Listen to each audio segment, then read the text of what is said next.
So here we go. So as you see, the big surface, the biggest part of this weapon is the blade itself. Clearly the blade, yeah. So different types of steel on this one, different grading of steel, edges are really important. So we try to create a different feeling every time. So you'll see more dull blades, sharper blades. Yeah. And then when you look at this blade, another thing that will vary a lot is the shape of it. Yeah. All right. So in the modeling, through the modeling, textures will always change from one to the other, but the modeling is an important part of it too. Yeah, it's the edges and ridges. And Exactly. Yeah. So defining silhouettes. This is what we try to get every time. We try to work inside of a certain boundary because of the nature of the weapon itself. Yeah, staying true to it as well. Yeah. Exactly. And inside of those boundaries, we can play around. Right. And how did you go about to reflect the nobility of Sun Dao with this weapon?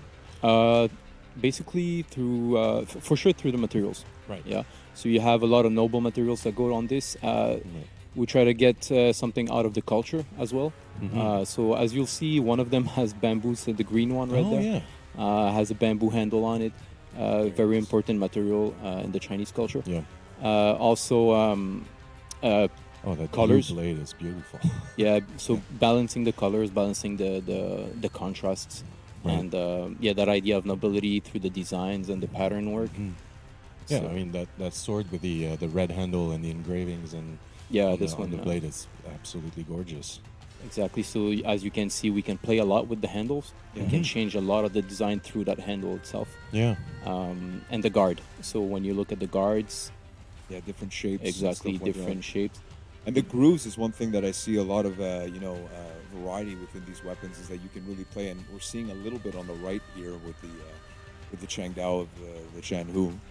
But this is a beautiful, beautiful weapon. And even the tip, I can understand that you guys have certain, not constraints, but you want to stay true to the weapon itself. And the creativity is within that space. And you guys have to tell a story within the weapon. So it's beautifully done here. That one on the right is my favorite one. With the wooden handle, that driftwood sculpted, and that goes into that The damask blade. beautiful Damascus Very steel. nice one, For me, it's the one right next to it on the left. Absolutely beautiful with the finishes and the color, the green color, and even the kind of glass finish on the handle as well. The jade looking. Exactly. With the scales and the Exactly. Another thing is, trying to find a good balance, because even though you have a big surface, sometimes this one is a smaller surface. How much detail can you put on it and keep a balance for readability? And you also, you don't want it to be too loud. No, exactly. And Not on every one of these.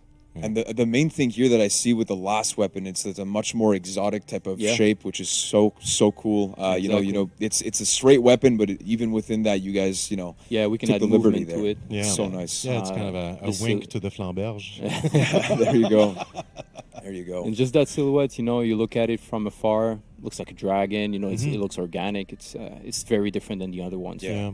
Well, absolutely beautiful weapon set for the Chanhu.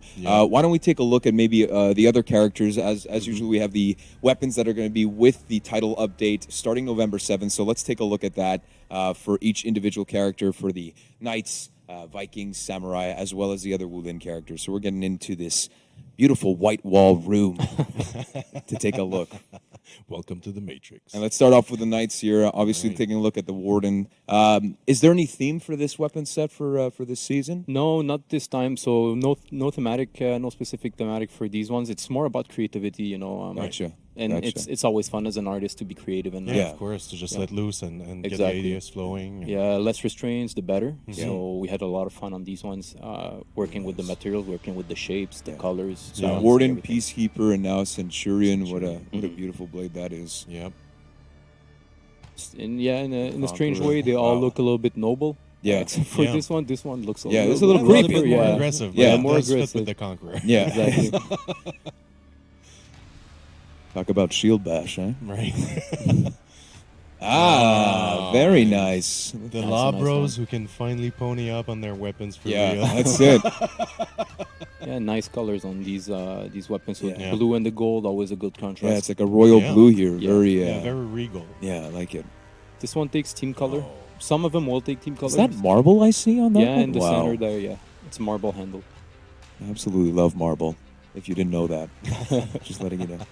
That looks like it hurts. And you're saying those actually fit team colors? Some so of them, the blue yeah. on the So- weapon, the shield, will change whether you're attacker or defender? Not on all of these, but some of them do. Yeah. Okay, wow, great.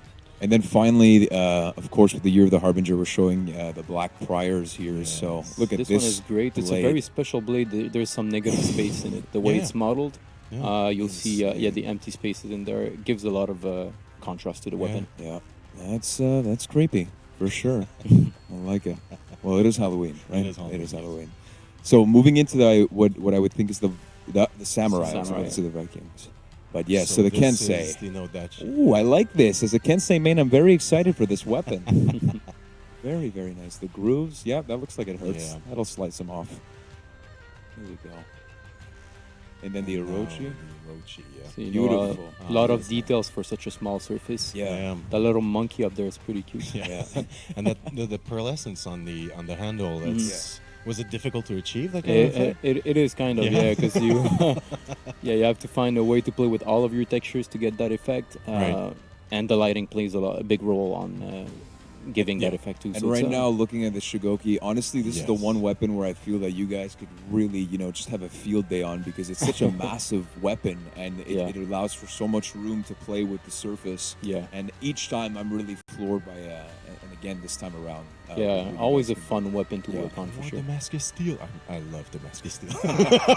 I hadn't noticed before, but this is. do. This You like is just Damascus gorgeous. steel? I like marble. What do you like, Anthony? What do I you like the dark steel. Yeah, Nice. dark Yeah, steel. steel. for Dark sure. steel for a more Yeah. edgy look. I like Yeah. that.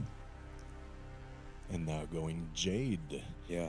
For the This Nobushi, one, yeah. Shinobi now. Yeah. Fun little Yeah. weapon. So The cat and mouse. cat and mouse. Yeah. Yeah, cat and mouse idea. It's pretty cool. Very nice. It's the Tom and Jerry of weapons right there, Right. eh? This one's for the And now the Aramusha. Aramusha, yeah. And the one thing that I feel, for you guys in terms of artists is that, like, whenever there's a character with two weapons, you guys can kind of do that two stories within one character. Yeah. And I really like to see that kind of yin and yang being played off, which you guys do. Yeah. And even when there isn't, we're taking a look at the Masakari for the Hitakiri right now, and there's that duality, and I really, really appreciate those details when you're. This when one you're is telling great. two You see that? Yeah, stories. that's the dark steel I was talking about. Yeah, I really beautiful. love that weapon. Beautiful. Man, This season, this one is my favorite. So That axe head is It's a so beautiful huge, one. I thought Yeah. it was a shield to first. Like, who is that? Oh, wow. And so now we're heading into the Vikings. So starting Yes. off with the Raider, you guys got a sneak peek at all the other little weapons. But nice little royal blue again with the Yeah. gold finish. the Just- bright gem on it. Yeah. There's a little bit of punchiness when you see the brightness of the It's gem. the kind of the luminosity. Is that a Yeah, word? that is, that is. All right, great. So yeah, of the gems, it really pops out. Yeah. The little Now edged, Berserker. the little Very edged nice. metal there. It's Oh, pretty yeah. cool. And for this one here, I feel like it's not the mirror, but like it's kind of like the anti of the weapon that it's mirroring, right? Mhm, So yeah, it's so in the shapes, you'll see it's the same shapes, Yeah. just varying the type of metal changes Yeah. a lot. beautiful. And this, I love this. Yeah, look at It's this. the Yeah. Celtic wild hunter there. Very figurative one. Yeah, Cernunnos, I think, or something like that. I wish I could fact check you. but I Right? can't. Google it. It's Yeah. actually a thing. Nice. And this is for your warlord. Yes, right? for the warlord. That's, That's right. nice. The aquatic looking. I Yeah. feel out of all, I know there's no theme, but I really I'm getting the sense of like more royal type of weaponry here. With Yeah, all of the sure. weapons, Yeah. actually, right? Yeah. Yeah. You can interpret it that way for Yeah. sure. Thank you, Anthony. I appreciate that. Highlander. Beautiful. This one's actually pretty cool. It's a simple one, but just with the materials, Yeah. you get a Damascus nice steel? feeling of yeah, it's still love the it. Damascus steel. And then, of course, the Harbinger for the Vikings. Yes, the the Jormungandr. Jormungandr. Yes. Look at that hammer. Oh, that looks awesome. That's hammer time. Very nice. And we showed off the Janhu, of course, but let's take a look Right. at maybe rest the of the other. Wu Lin. Yeah, Yes, exactly. the other Wu Lin. So this is for the Tiandi. Yeah. Oh, Very man. noble looking Beautiful. weapon. Yeah, it looks So- like an imperial relic. Yeah. that- It's a unified looking weapon, unified colors on it. And even Yeah. I Beautiful guess it's what I want to call the plume at the bottom is just, Mhm. you have the details on that as well. It's Yeah. just insane. Yeah. Exactly. We're very happy to make these different every time. Yeah. It's a lot of creative process. Yeah. And now for the Shaolin, very, very, very pristine staff here. That's a nice one. Beautiful. And being able to mix and match all of those components of the weapons allows you to create so many different variations. Exactly. Customization plays a big role with these. Yeah. So players will be happy to just choose a part that they like and create their own weapon through them. It's just great news for Honor Fashion. I'll tell you that. Is there a sub for that? I'm sure there is. There probably I'm sure is. there is. If not, get on it, guys. Yeah, please. For Honor Fashion. I'm almost like 100% sure there is. Yeah? All right. The JJ, of course, to finish it off. Yes. But what a beautiful weapon set for all of these characters. Again, this will be available November 7th with the start of Year 3, Season 4 of Sunda, for those of you who may be joining us late.